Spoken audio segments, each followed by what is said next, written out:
All right, let's go with this track.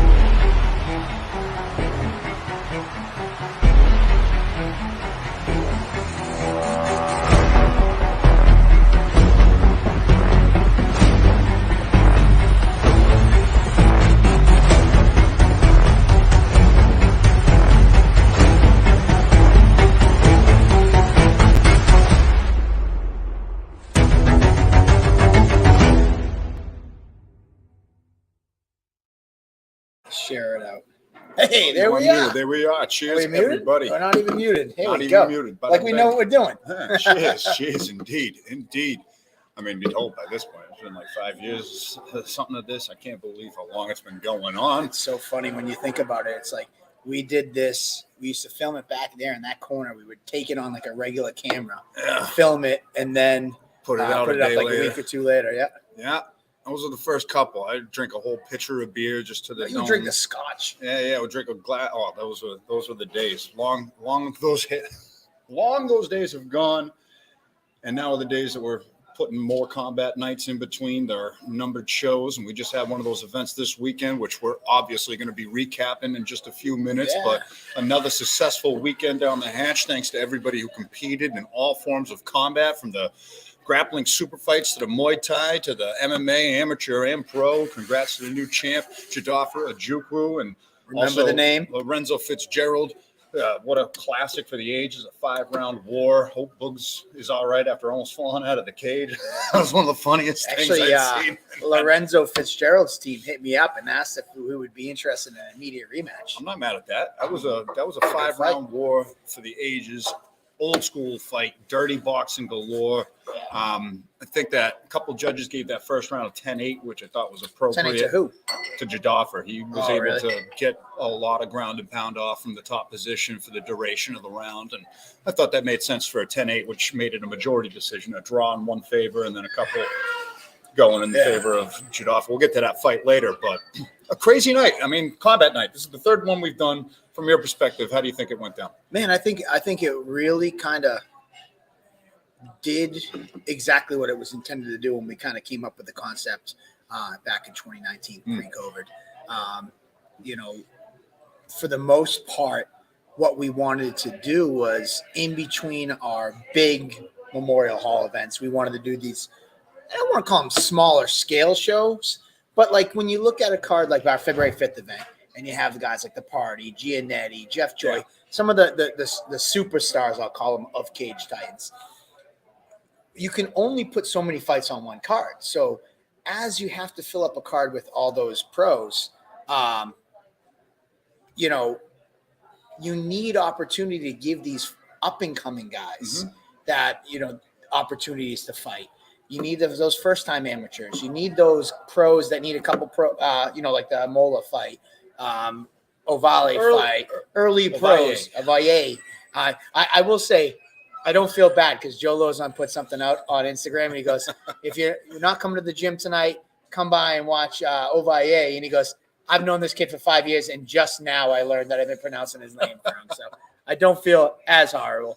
But anyways, like this whole concept was made for these guys, getting their feet wet, getting them in front of a crowd, celebrating all the martial arts with the kickboxing, the grappling, and the MMA, and then seeing what these guys got. Yeah. And then eventually working their ways up to these pay-per-view cards that I call them as our flag or our tentpole events. The numbered events.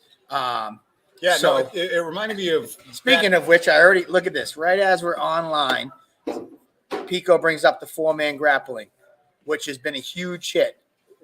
Just now, I just got a team... Boston BJJ Woburn. They already put a team in. They want consideration for the next event today at 7:59. So not even a minute ago. We haven't even began scripting and planning the next combat night event. But I think that how successful that team versus team 4v4 format was, and how it was presented, promoted, explained, and then ultimately performed by BTT Taunton and Triforce. Oh, it was great. It made so much sense. It was clear as day. I think it is easy to copy that for any teams that want to enter that, and it's for sure going to be a part of the combat Well, nights from here on out because on that it note, integrated so nicely into the show. And people loved it. I will admit that I loved the grappling. You know, when I fought, when I trained, I was a grapple heavy guy. I really and truly enjoy it. But I enjoy doing it. I'm not a guy that watches grappling matches. I'm not really into that. I got to give a shout out to Richie and Tyler Pimentel, who really kind of got in that. Yeah. But I will say I'm now like I stopped myself and I was watching that 4-way, and it was badass. It was super cool. You know, and then the other piece is that like just to be able to expand on that concept, we were already talking about like doing that was an open. We'll call that an open. Yeah. Weight class or open division. We talked about doing another division where it would be like small. We'd lower the weight limit and get like smaller guys.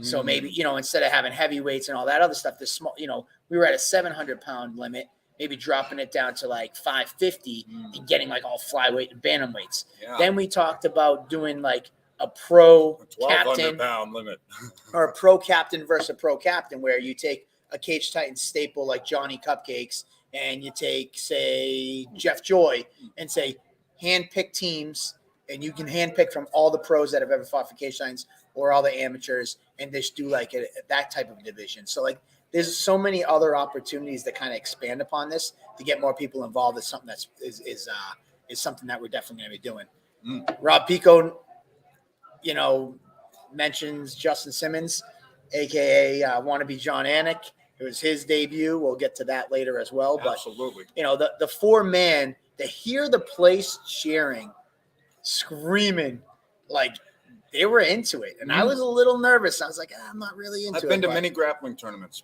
and I've never heard a crowd erupt over somebody pulling guard, as Plymouth Memorial Hall erupted. A guard puller When Gabriel Costa was He's pulling just like, guard. Just coming to this world, and the whole place was going nuts. You know, it was. I didn't know what to expect out of it. I was looking forward to it. Yeah. I had a couple people in the crowd. They're like, are they going to have a Royal Rumble right now? I'm like, no, relax. Let's watch it. You know, all-star 4-man grappling tournament with a draft is a good idea. That's another one. You know, that's another one we talked about, like, or just like an amateur pool where you can get all amateur fighters as part of the 4-man with maybe 2 team captains, a pro division where it would be like the pro fighters, and then like this open where it's like you could do white belts versus white belts, and it would be interesting. So, you know, there's a lot of opportunities there, and I think we couldn't ask for a better way to have it go down. It did way better than the Titanic did for the first time. Definitely didn't sink. And the BTT, they came out, they performed really well.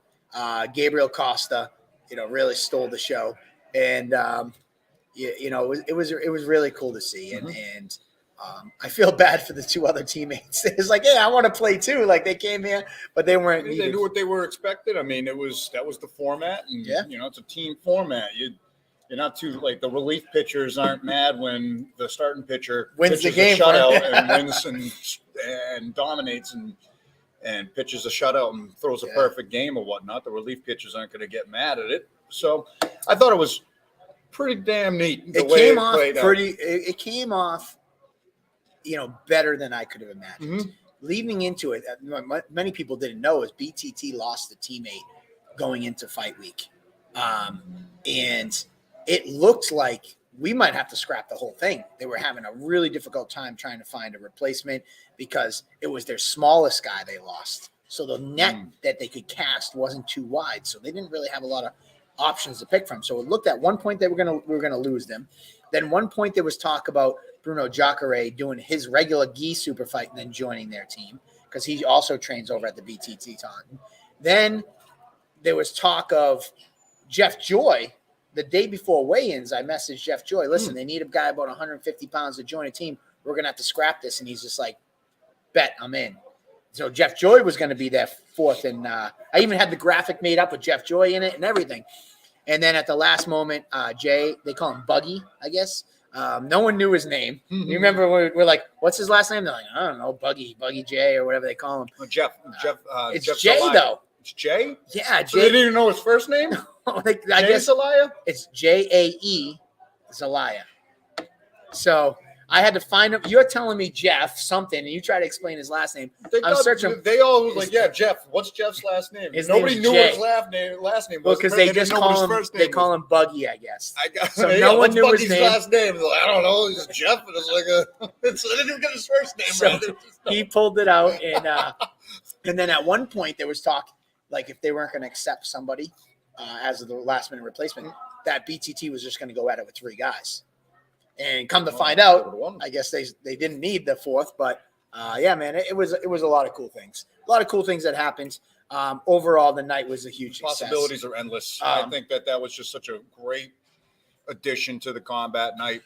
And this show kind of like threw back a few years, back when it was predominantly amateur competition. A lot of amateur fights and only 5 pro fights total over the course of the night. Yeah, 4 pro fights, 1 amateur title fight, which, that's right on the line of a pro fight, 15-minute fight scheduled for. So, kind of was like a throwback to back in the day when there was only a few pro fights and mostly amateurs. Yeah. We were able to put 21 different competitions together, starting at 7 on a Friday, and still be out the door. In a snowstorm in during a the day. That was quite a weekend. Many stories. It was definitely because it seems like if you've noticed our tentpole events, the Cage Titans, like the pay-per-views or tentpole, whatever you want to call them, the numbered shows, we've only been landing at like 10 or 12 fights, at 9 fights, 10 to 12 fights. And they're all pros. And we're keeping them mostly pros. This event, we're back up to 18 like we used to do back in the day. And it's just really getting these guys opportunities, chances to compete. So for us, I'd say Cage Titans Combat Night 3 was a success. I knew a couple people came up to me like, "Oh, well, what's going on? Was the crowd what you expected?" And it's like we always intended not to open the upper balcony. We already knew that. Still, there's over 1,000 people there watching these matches, even without the upper balcony open. So, like, it was a successful event. I know it's weird to see not the upper balcony, but that was our expectation. Because if you remember, when we first started Combat Night, we were doing like 600 to 700 people at Pins. Yep. And we kind of outgrew Pins. Yep. So now we're looking there. I don't be surprised if one time in the near future, these combat nights are going to be all 3 levels of Memorial Hall. Yeah, balconies especially with the success of that grappling tournament. If we, even take less fights, only a couple pro fights, a couple amateur fights, stack it up with Muay Thai, and then have 3 different teams, or do a 4-team tournament, so it's bracket style. So yeah, there's so many possibilities. We've done the combat day-night doubleheader type thing where we've had entire grappling tournaments throughout the day, so we could have a 16-team grappling tournament with the finals taking place over the night and make that happen. So that the possibilities are endless. It was the first time we did it, and who knows where the Titanic would have gone if it made it back on that first trip. So we made it back. We will see what happens. Leo made it. DiCaprio. Yes. We're going to be all right. So, instead of running down every card, so for those who might be in the Quincy area, Andy next door. No. There's an open mic night, Shit. Andy is doing a comedy set tonight over next door at the Crack here in Quincy. So I spilled the beans. So he signed up, and he is going to be going on probably quarter of 9.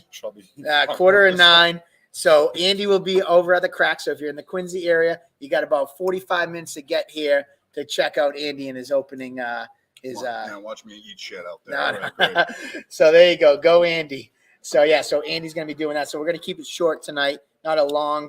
No, we're still going to go through every single fight. Don't worry, we can do this because it was Nail. It was a pleasure having you guys. It was awesome, man. We'll definitely have you guys back. How did we not know sooner? Sorry, but Jen, I know you live in Quincy. Joey's in Quincy. Come on and check out Andy's set tonight over at the Crack. He's been trying to keep it low key.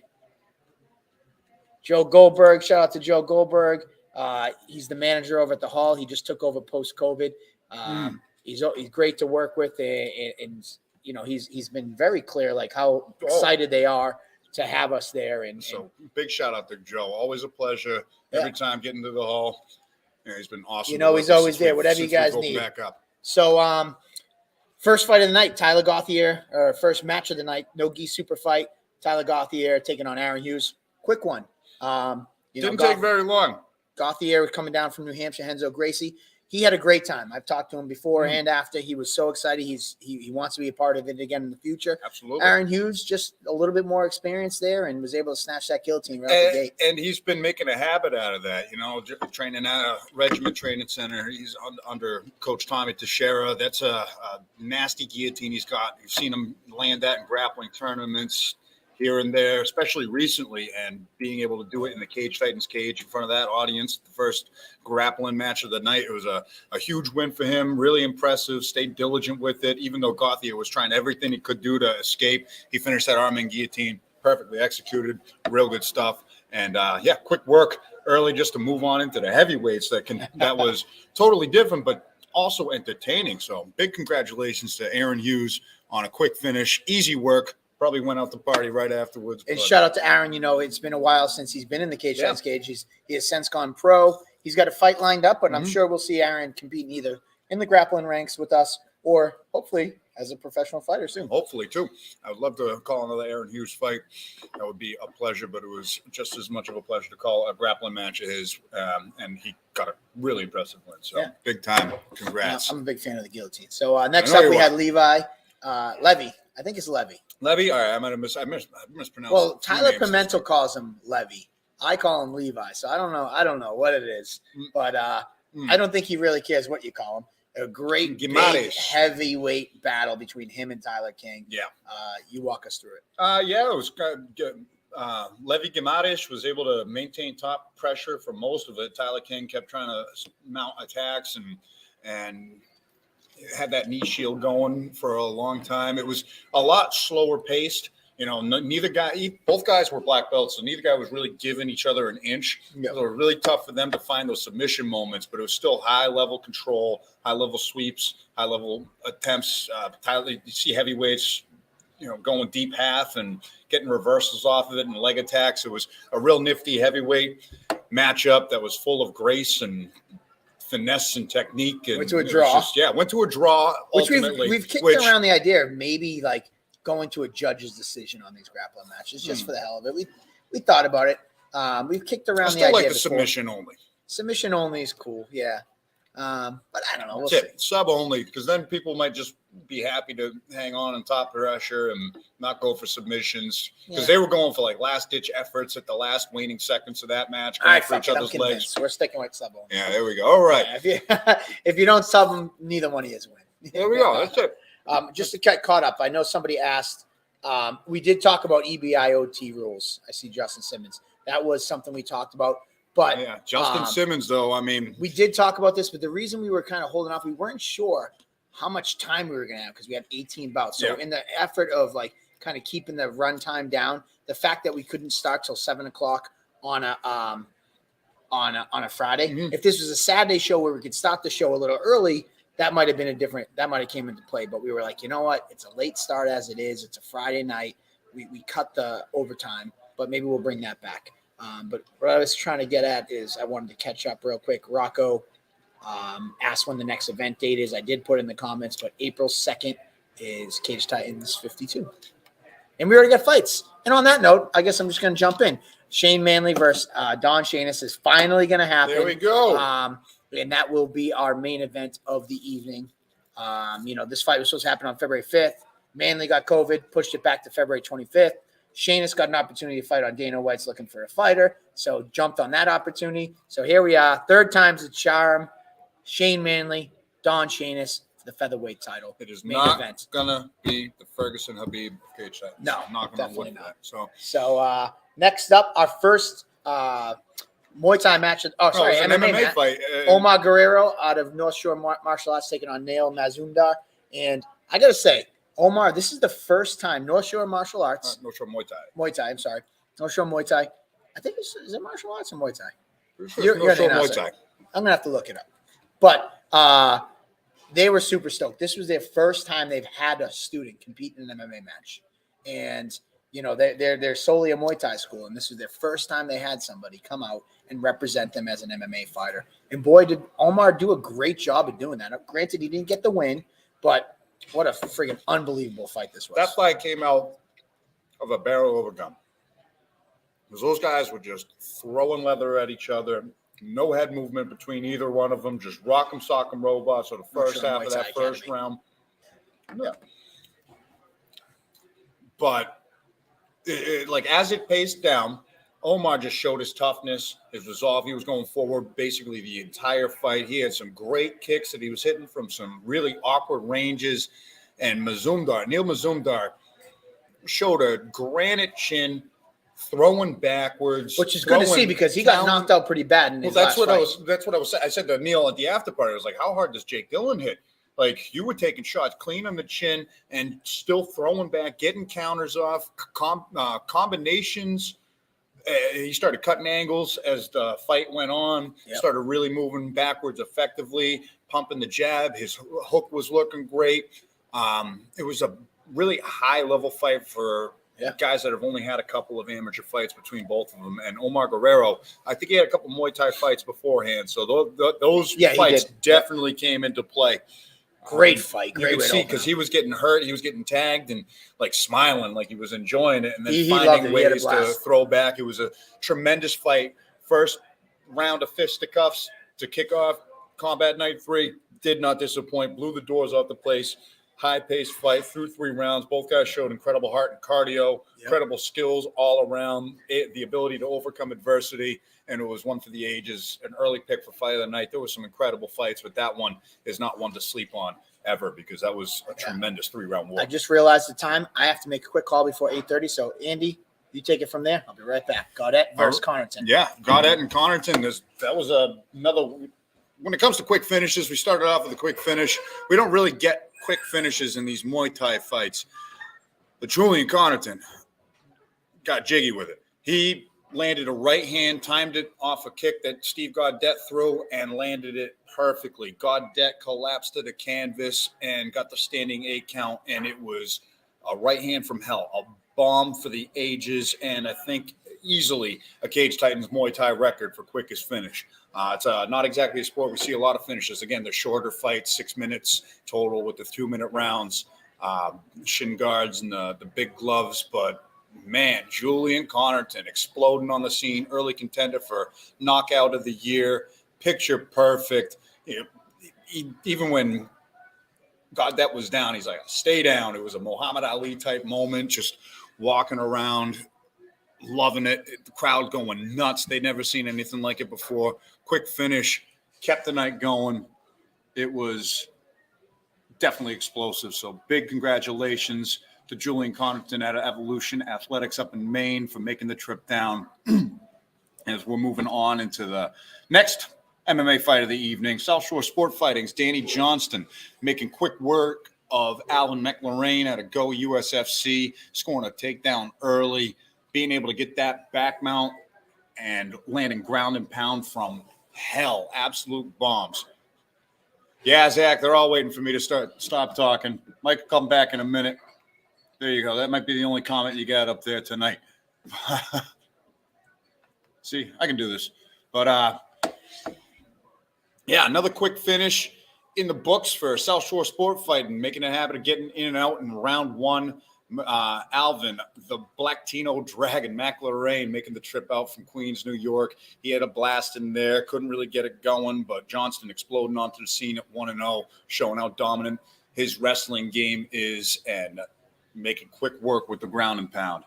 Traditional South Shore Sport Fighting style. Continuing on with the South Shore Sport Fighting competitors, Johnny Cupcakes Campbell, Cage Titans legend, going up against Bruno Jacare Diaz in a rematch that happened from their previous MMA fight. And this was, I believe, the first ever grappling super fight with the gi that we've had at Cage Titans. All of our grappling tournaments have been no gi exclusively. So this is the first time we've had murder pajamas on display in the Cage Titans cage. And what a match it was. Yeah, I will be at CES on Friday. I'm trying to make it out there, so I probably will be at those fights back at Twin River. I always love going as a fan where I'm not working. I'm strictly a Cage Titans guy, but I love getting hammered and watching fights just like all of you, and that's the only opportunity I get. What's happening, Justin? But yeah, that grappling super fight between Bruno Diaz and Johnny Campbell. Bruno got his revenge. What can I say? It was picture perfect. It was like watching Bob Ross paint a painting, how he executed that flying armbar, transitioned it into that triangle, and then finally finished with the armbar ice cream, cherry on the top of the ice cream sundae, just tweaking the arm with that fully locked triangle. Fantastic setup.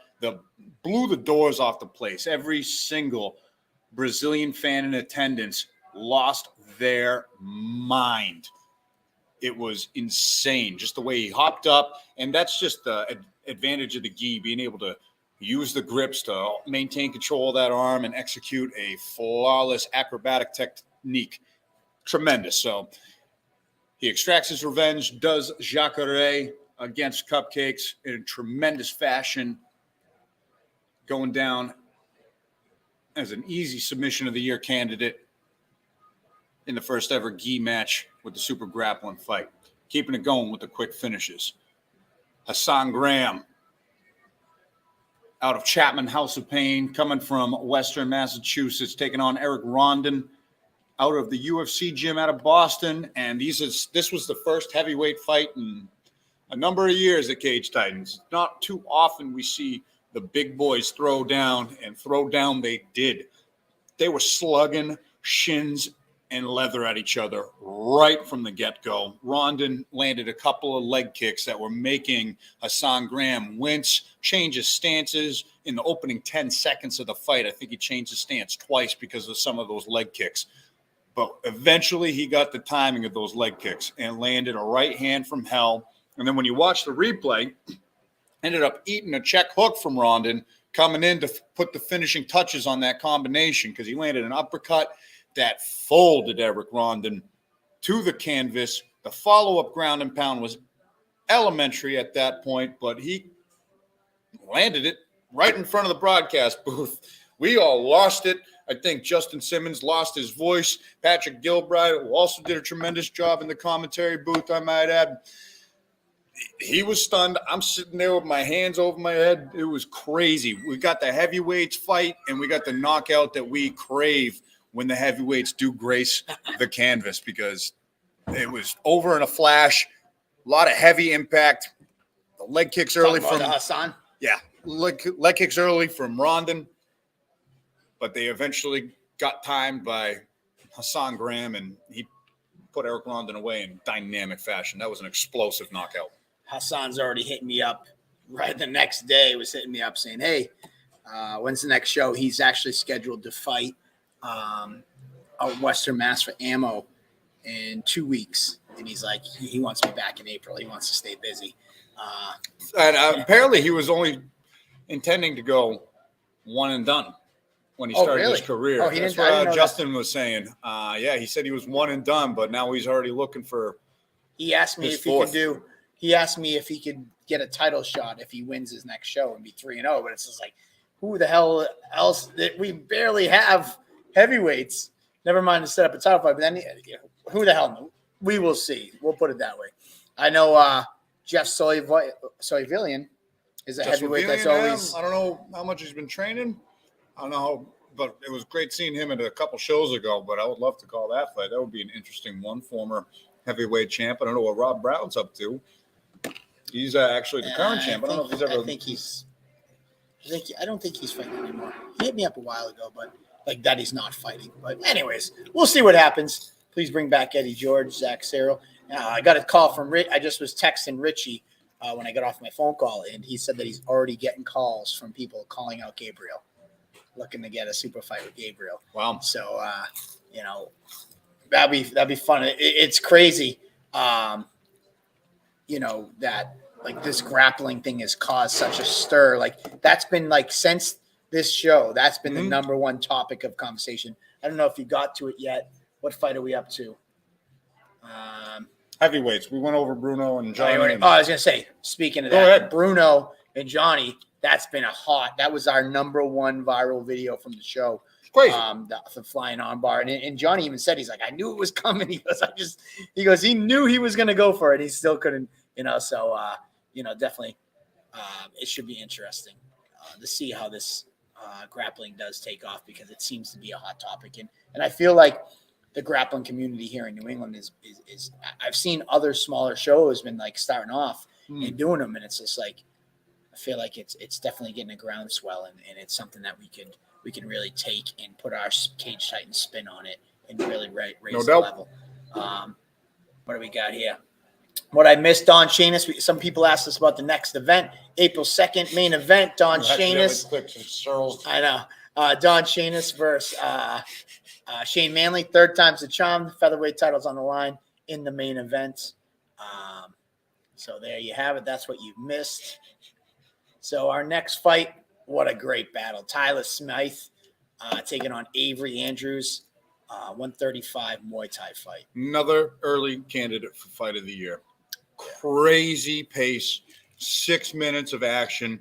We knew Avery Andrews was a dog already for taking a fight on short notice, going the distance, showing his toughness, showing his skill, and then turning around, coming in on 2 weeks' notice to take on Tyler Smythe, who was making his Muay Thai debut. He's 4-1 MMA. Wrestling dominant MMA fighter, trying to test his chops and open up his skills with the striking. And man, what a battle it was. And this was like a reversal of roles. So roles. Avery took a fight on 2 or 3 days notice back on February 5th, the Sava fight.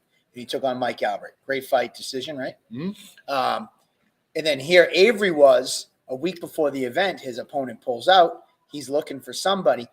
And Tyler Smythe, who's a 25er, was like, listen, I'll jump up to 35 to help him see if he meets me there. And then Matt Martin's like, Avery will do it. And I'm like, he's a 45er. He goes, he doesn't cut weight. He's like, but he'll cut weight for this because he does not want to miss the opportunity to perform.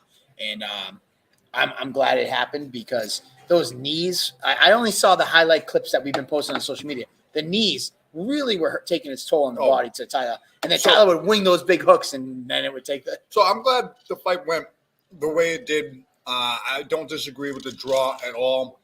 I thought it was a draw. Because we're talking about Avery Andrews' experience in Muay Thai, how crisp his left hook was particularly. I thought that was just a remarkable punch that he had on display the entire fight with Mike Albert. And then right out the gate, Tyler Smythe stings Avery with a left hook of his own. Gets the standing 8 count. Doesn't knock Avery down. But so lands that what made it a draw? So then the referee gave the standing 8 count, which once the standing 8 count's administered, it's an automatic 10-8 round. Gotcha. And in order to win back the point, you got to completely dominate the rest of the round. So if I get a standing 8 count, I got to kick the shit out of my opponent to lose at 10-9. So I already might as well. I'm already to lose at 10-9. I'm losing at 10-8 unless I win it back as a 10-9. Or if I drop them, then. So then Avery won the next 2 rounds. Avery won the next 2 rounds. I thought he was able to really control the pace of it, control the distance. He started firing off those knees to the body. He kept landing to the body. Ben just keeling over Smythe with all the shots he was landing to the body, backed him up against the cage, but Smythe would stay in tough in the pocket, find his avenues to fire back. He was firing this right uppercut to the body, right into the breadbasket. It was a gorgeous punch that he continued to and I think find what over happened and over. Was it solved 2 things for both guys. Avery wanted the chance to perform and get more experience, and Smythe wanted to perfect a little bit more of his stand-up game. You know, he's already asking for a title shot at 125 on our next show. You know, Smythe showed that he's just not a wrestle-hungry heavy fighter. He can do it all. And then Avery showed that it doesn't matter the weight class, doesn't matter the opponent. He's coming in and he's going to put on a show each and every time.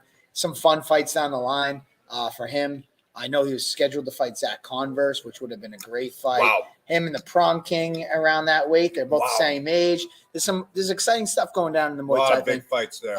So it should be good times. And another great product out of US MMA.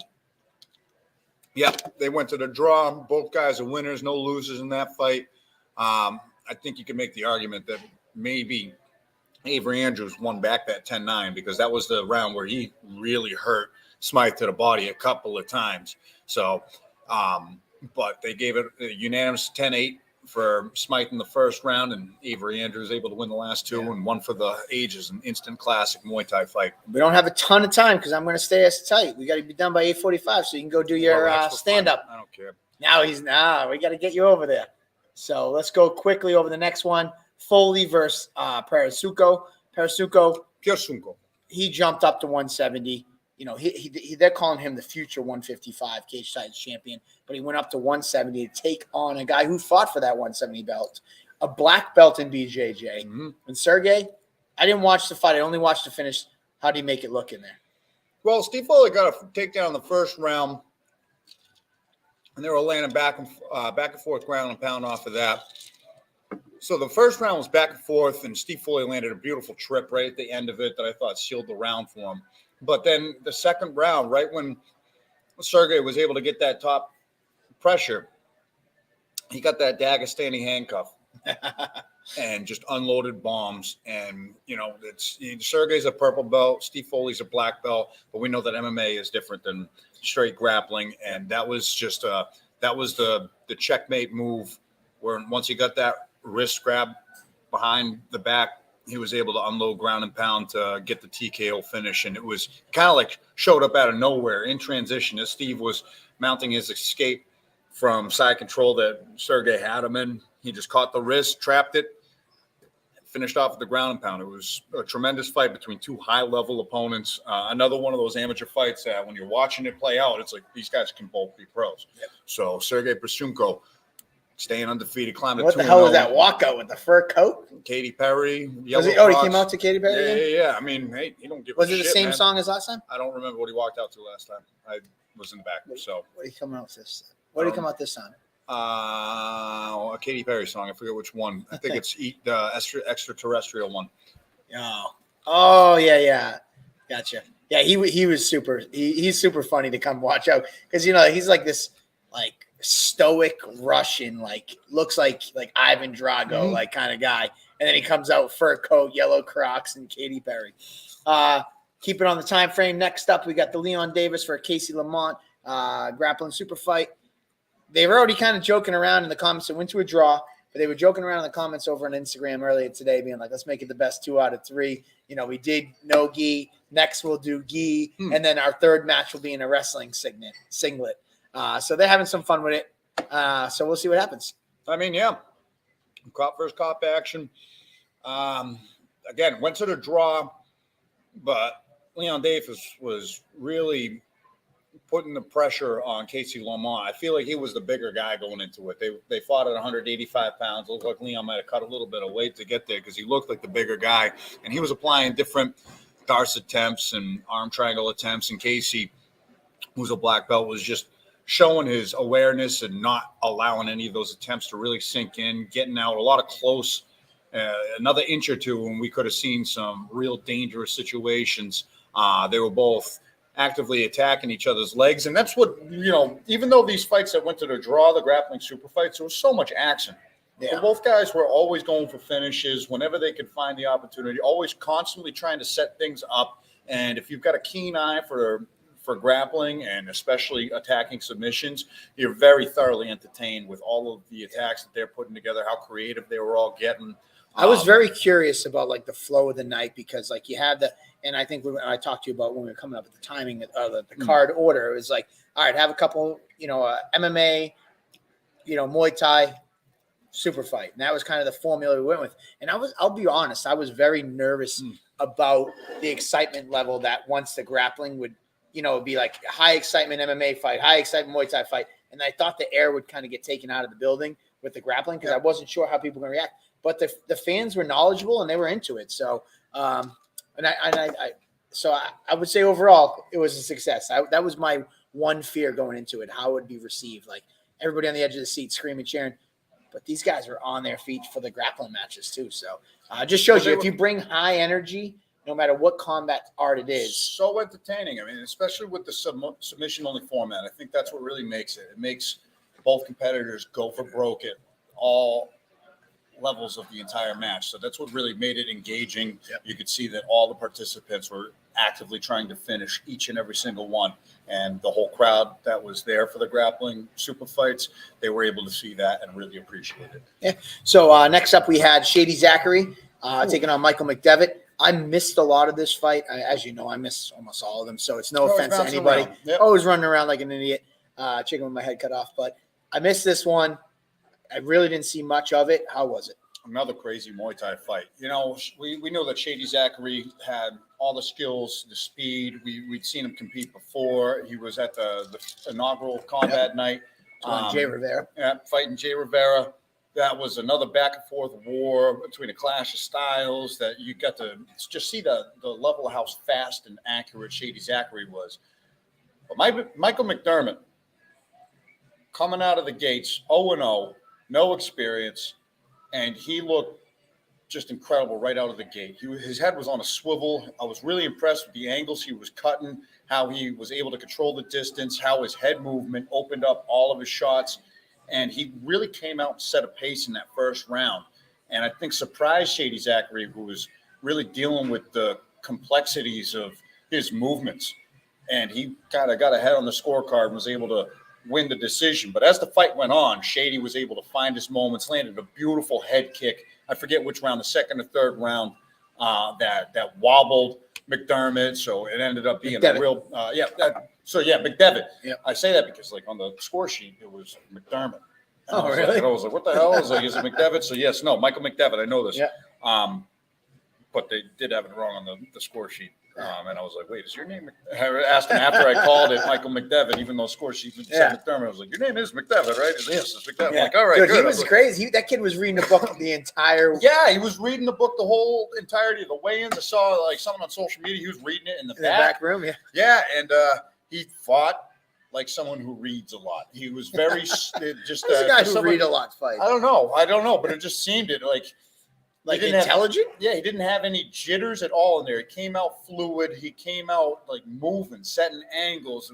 It was hard to believe that it was his first fight, especially against someone as accurate and as dangerous as Shady Zachary. So like as I said, as the fight went on, he started to wane a little bit. The pace got to him, and Shady was able to start making moments of his own. Turned it into a really close fight that was just entertaining from start to finish. Both guys put on a show, showing their toughness, and Fight Zone and Sit Your Tongue talent was on full display. Team to team. Next up, we had Mohammed Islam taking on Brendan Boats. Brendan Boats scheduled the fight back on February 5th. He went through 3 opponent switches. He finally got the opportunity. And I guess the story of the day was he made Mohammed pay for not shaking his hand at weigh-ins. Yeah, Mohammed landed a couple shots early, and then Boats timed a great double leg, landed right in side control. Mohammed tried his best to get up, and Boats showed great top pressure and got that mounted crucifix, and started pounding away with that crucifix, looking like a ripped Roy Nelson in there. And yeah, got the finish. And shout out to Mohammed. He got a lot of jokes. Based on appearance, it's I just don't like know what the jokes based on appearance are. You never judge anybody a book going by in its there. cover. You've Yeah. seen some remarkable people come away with wins. I just mentioned Roy Nelson. You wouldn't fat shame somebody for going in there at all. And it was like a tale of two fighters. You got Brandon, who's just ripped to shreds, and Mohammed. A lot of people kind of giving Mohammed like some jokes on social media. It's just like, listen, man, he came out firing. He was not affected. That was his debut as well. His first time out to Plymouth Memorial Hall, he was not affected by the crowd. He came out firing. He was playing it up to the crowd. 18 years old, just freshly 18. Looked like he was excited to go in there and fight. And even after he took he jumped right up and was like kind of wanted to keep going. But of course, in an amateur fight, when somebody threw some strikes, he had Brandon a little, basically Brandon had to shoot. I thought he clipped him a couple times, and then Boats landed that double leg and got the finish in typical South Shore sport fighting fashion. All right. Next up, we had the Quartet grappling competition. We talked a lot about this before the show started. Kudos to both teams. This is a concept that we've been kicking around for a while. We finally made it come to fruition, and it's been a huge success. Great matchups. Gabriel Costa kind of stole the show, and it was able to take out 2 of Team Triforce's members. The first match went to a draw, so both competitors were out. Kyle Pavao and Chris Scott. So went to the full 7 minutes draw. Both guys are out. In steps John Duma, a highly decorated professional fighter and former amateur cage science champ, taking on Gabriel Costa. Size difference, obviously. Yeah. Last minute of the round, Costa gets the submission knee bar. Yeah, he was going for that knee bar several times. Duma was able to escape. He looked like he was ready to get out of all those attacks, and it looked like it was going to a draw. But that third or fourth attempt to that knee bar was just so the crazy tight. thing. It sucked because Doom was so tough. I don't think he even had tapping in mind. He thought he was going to escape again. But I did talk to him afterwards. He said after the initial tweak, he was back walking around. Yeah. And then in comes Nate Andrews. I mean, there's not many people in New England that have done much more than him. He's been around for a while. Highly competitive fighter. Fights at CES, PFL, Bellator, everywhere.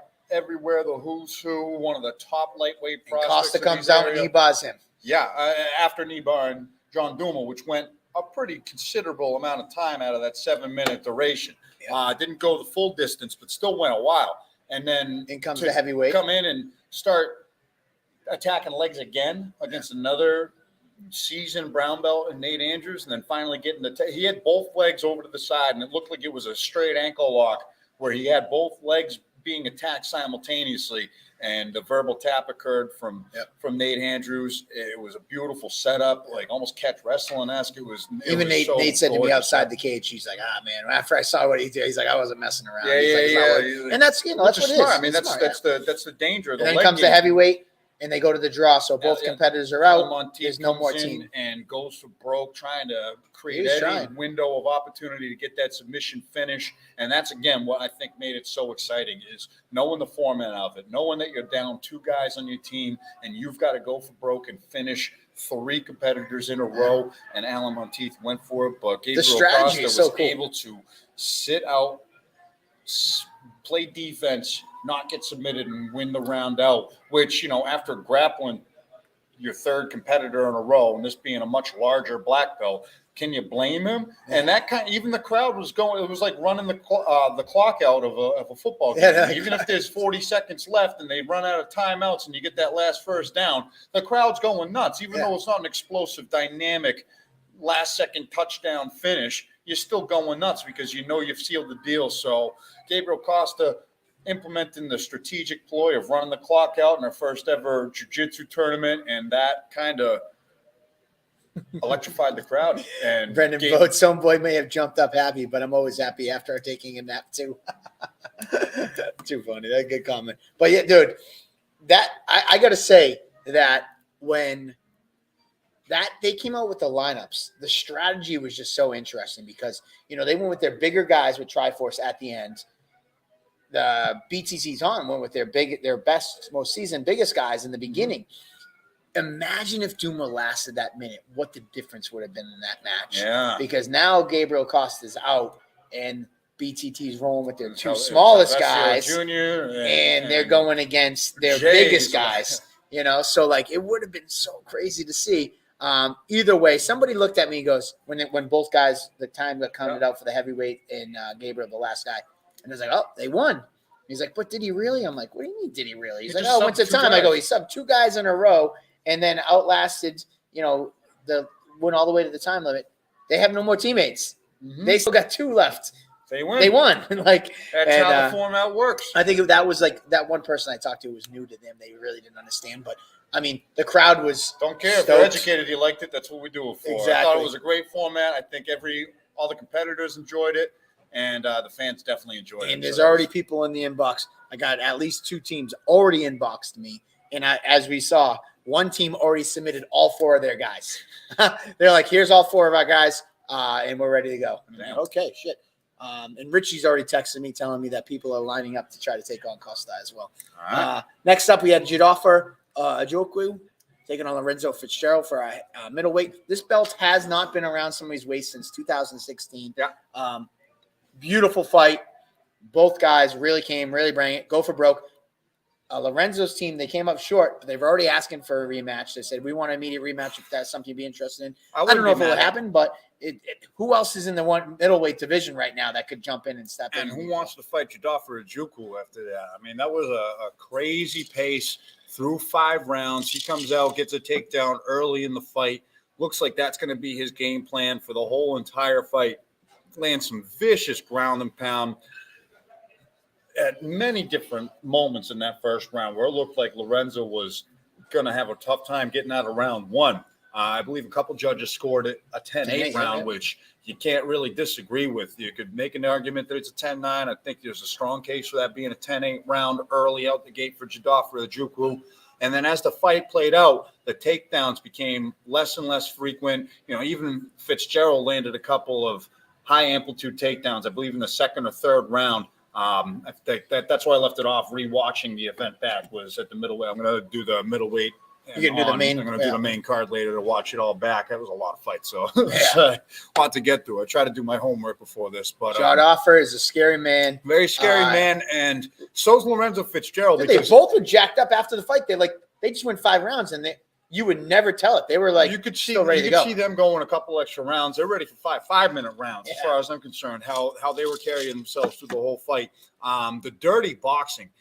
For those at home and people that were watching in the crowd that have never really experienced that amount of cage wrestling, that's the most grueling aspect of mixed martial arts if you've never been there before. It is absolutely taxing on the endurance, and they continued that dirty boxing pace. I think in the commentary, I was saying it's like, you ever see when two moose are fighting in like a street or a driveway, and they're just locked horns and they're just sliding all over the place, and neither one of them's gonna that's kind of what this fight was. They just had collar ties on each other, grabbing each other's wrists, taking the open hand, throwing body shots, coming over the top when they were at range.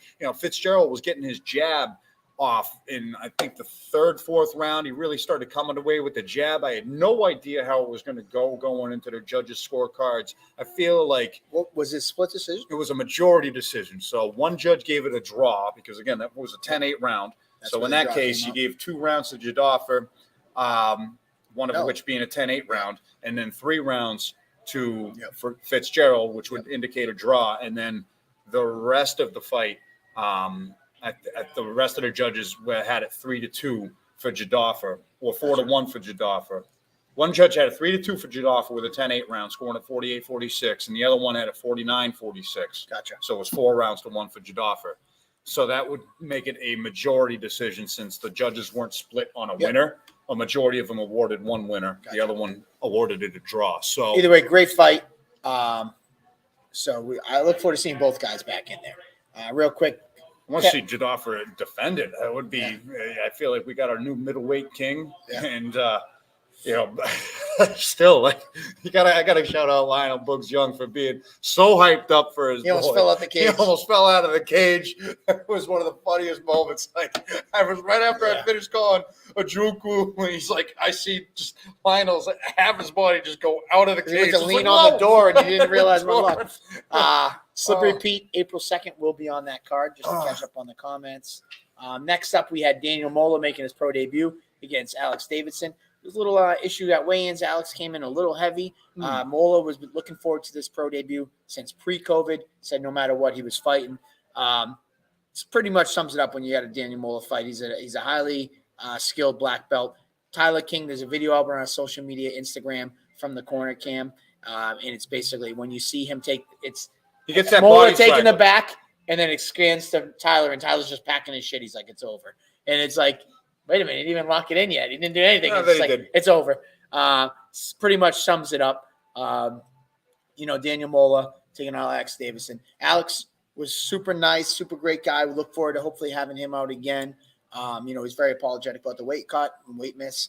He's coaching wrestling and coaching. He has a lot going on. Had to travel all the way from Michigan, but came in and took a top prospect, seasoned Brazilian Jiu-Jitsu black belt, and I was talking to him a bit afterwards, and that's a guy who fought Jamal Hill in his first pro fight. He's no stranger to tough fights. No stranger to tough fights. He's a game opponent, and we had the heavyweight amateur fight earlier. We had a light heavyweight pro fight later. It's good that we're getting the bigger bodies guys in there because it's just higher impact, higher amplitude, and who doesn't like seeing the big guys finish? So huge kudos to Daniel Muller for that win. It put him to sleep too. It was not even under the chin. Just a testament to how strong that grip is of the Brazilian Jiu-Jitsu black belt in Daniel Muller, able to finish that choke to perfection, putting his opponent to sleep, an involuntary nap at the light heavyweight division. All right, next up, we got 3 fights to go. We're already past time, so we're going to go quick. We're fine. Both of us. We got to be quick talker.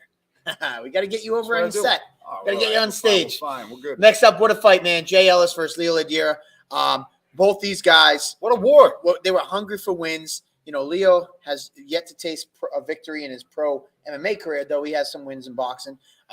Jay has been a long time coming. Like, his last trip to New England was a win up at NEF, but he has not tasted the victory in the Cage Titans cage. And he's very well loved in the Cage Titans community. So, like, though everybody's excited that he got a win in New England, they want to see him win in Cage Titans. It looked like he had it, but then Leo, you snatched it from the brink of defeat. Like, Seriously, you know? Jay Ellis got that full mount and was landing some vicious ground and pound. You see Leo start bleeding from a couple spots over his face, taking a beating. And, you know, last year when he knocked Dion Rubio down, it was a reversal of fortune that turned the tables in Dion Rubio's favor. Ladea had that reciprocated here where Jay Ellis had the upper hand early. He had to showcase his heart. I thought they were gonna stop it. It was and then really he gave close. that one last ditch effort, like hip thrust. A Hail Mary reversal out of the mount, got the and top that wasn't pressure. even a technical reversal. It was just like, I'm throwing everything I can and I'm just hip thrusting up and hoping I can get this kid over. And he was able to do it. And then he got on top and he was able to finish the Ground fight. and pound was vicious, got the back and started teeing off, getting that first round finish. Crowd going nuts. The Brazilian fans were in attendance. Leo Ladea brought a crowd with them. They were all there supporting Daniel Mola, Bruno Jacare Diaz. They were in droves. Type and they of person went nuts when Leo Ladea got that first victory. The type of person, and kudos to Leo, but a type of person Jay Ellis is and why it's so easy to like a guy like him. He had some adversity coming into fight week. Plane issue on Wednesday night, so he didn't arrive at 8:30 Wednesday night like he was supposed to. So he had to go back to the airport. He got a 6 a.m. flight on weigh-in day, and it wasn't a direct flight, so we had to do a stop because the only flight they could get him out here before weigh-ins was a 6 a.m. with a layover. So he jumped on another flight.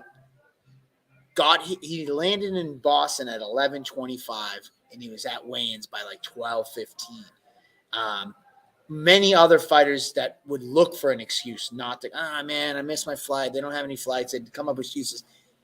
Nothing was stopping him. That's the type of guy that we want around. And that's why we keep Jay around, is because he wants to get in there and compete in front of the fans. And when there was other opportunities, just pull the plug and say, it just wasn't in the cards, Mike. My flight got canceled. I can't get there. I don't have a direct flight. I'm not going to be there until after weigh-in start. Yeah, maybe it's not going to work this one. We'll get him the next one. He was like, nope. Come hell or high water, he was there and he showed up. And then, you know, he had, I don't want to say the audacity, but like he sent me a message yesterday. And as you know, the first day after the fights, I'm like, don't even bother me. He sent me this message like, I'm so sorry I let you down, Mike. And like, I felt so sad because he messaged me thanking me on Saturday, but since I didn't see it, he thought I was so mad at him that he lost, that he like messaged me being like apologetic. And I'm like, dude, you brought it, man. Like there's no shame. You almost had him. Like, you know, we're happy to have you, man. So, you know, Jay's a good guy. He loves New England. He loves being a part of Cage Titans, and we love having him. So, you know, shout out to Jay Ellis. You know, he's truly is a Cage Titans. Absolutely, he is Cage Titans staple, and big congrats to Ladea getting into the win column in the professional ranks. And Jay just showed. You know, we've seen some guys pick up quick wins over Jay. This show raised Jay's stock that in front of some of our Cage Titans fans. Like, listen, yeah, maybe Connor Matthews ran through him or somebody that ran through him real quick. Jay is not a joke. Nope. Jay comes to win and comes to fight. So, anyways, I don't know what he's saying. I'm not leaking any DMs. Shut up, Zach. Next up, we got two fights. We got 6 minutes. Co-main event. Jay Bakanowski, Rob Ovalle.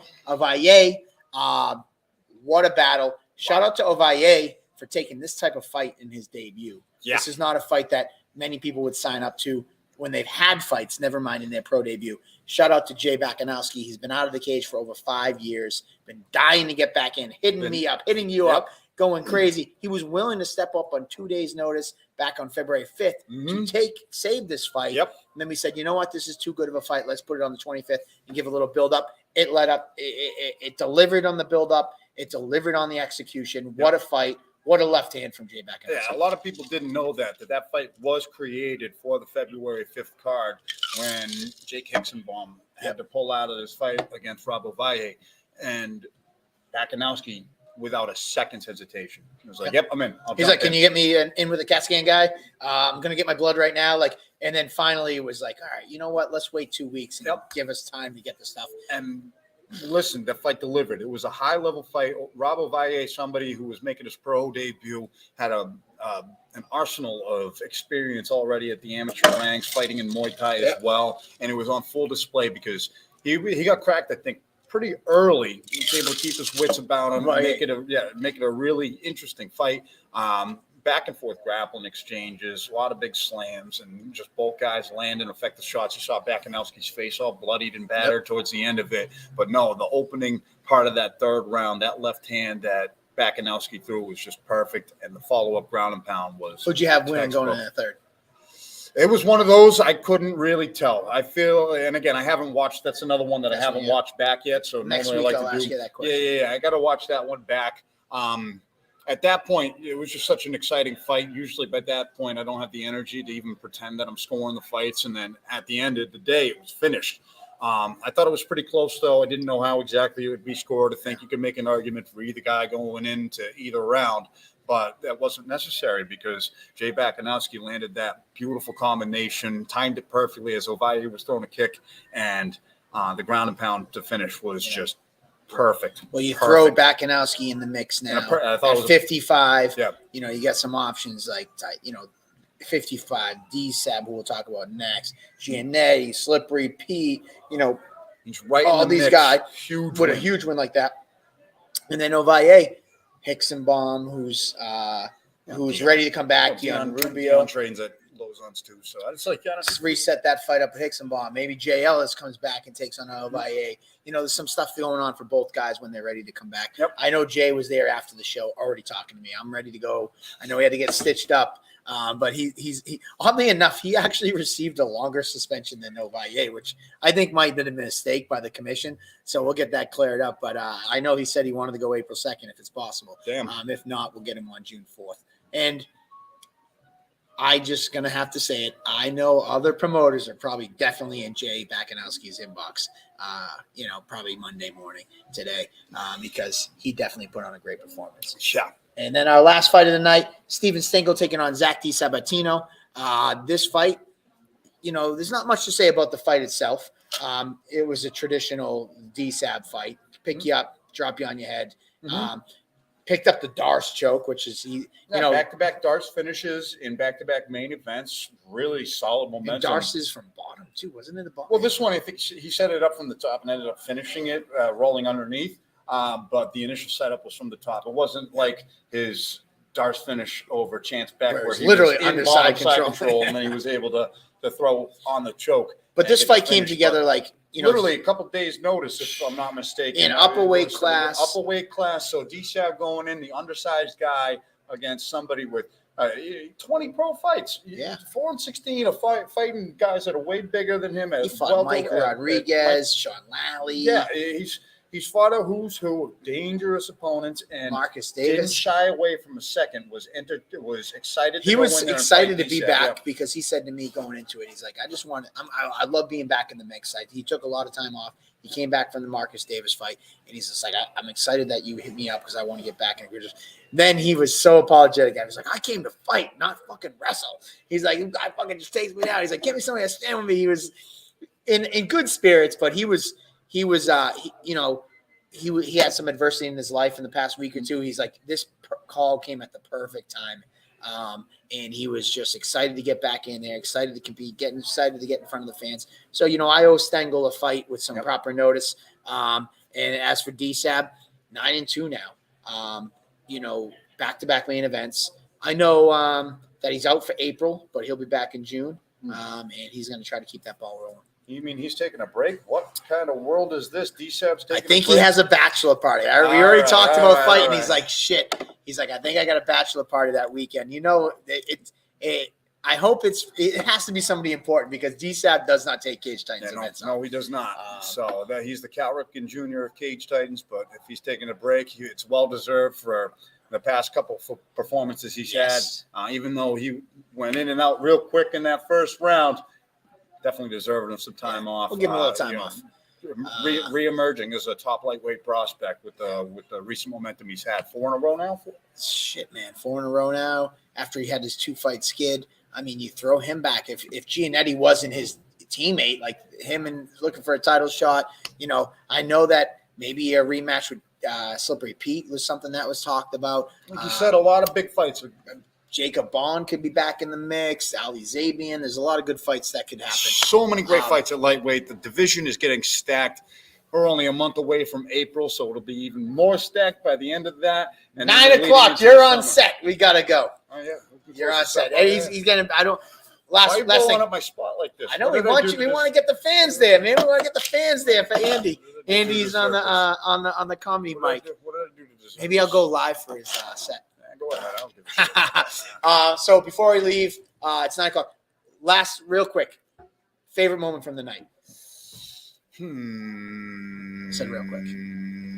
Yeah, you can't put me on the spot like that. Real quick, favorite moment. I mean, I got to say Bruno's flying armbar. That was just that was the highlight of. I think that was the moment that just exploded for the super fight grappling. I thought that was one of the crazier moments of the night. The place blew up off of that, something we'd never seen before. And I'm just glad that we integrated those grappling super fights as often as we did in the card. And that just gave like an unexpected highlight moment. You're sitting there like, oh, guys are wearing gis, the first gi match ever. What are we really going to expect out of this? Are they going to like hold each other and whatnot? But no, it was not disappointing. And shout out to Cupcakes, jumping up from, as a brown belt, jumping out to fight such a decorated black belt in that super fight. He said, listen, I got nothing to lose. I'm a brown belt. I know who I'm going to. If I do well, have a good show, maybe it's an opportunity for me to rank up. And he took it. And honestly, like, that was a great moment. We talked about Casey Lamont and Leon Davis joking around about gi match, no gi, wrestling singlet. Johnny got the win in MMA. Gi jiu-jitsu, we got Bruno got the win. Maybe we see a kickboxing match, maybe no gi, something. I'm assuming the party hour is the party.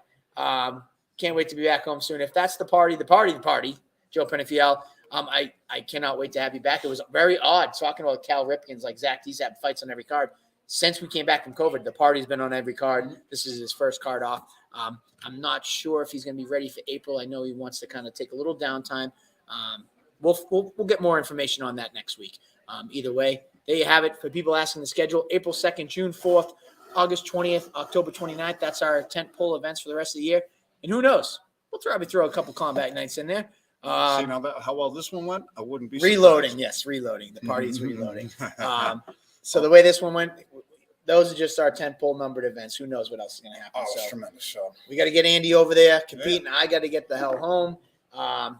Thanks, everybody, for tuning in. And as always, thank you, all the fans, all the competitors of Cage Titans Combat Night 3. Without you, there is no successful event. So all the gratitude and appreciation to all of y'all. We'll see you maybe next week, maybe not. We'll see. Sometimes we take a show off. Yeah, I think we'll take a week off. We won't be back next week. So we probably won't be back next week. But see you in a couple of weeks for more news regarding April. Cheers, everybody. Cheers. Peace. Boom. End broadcast. Blowing up my damn spot.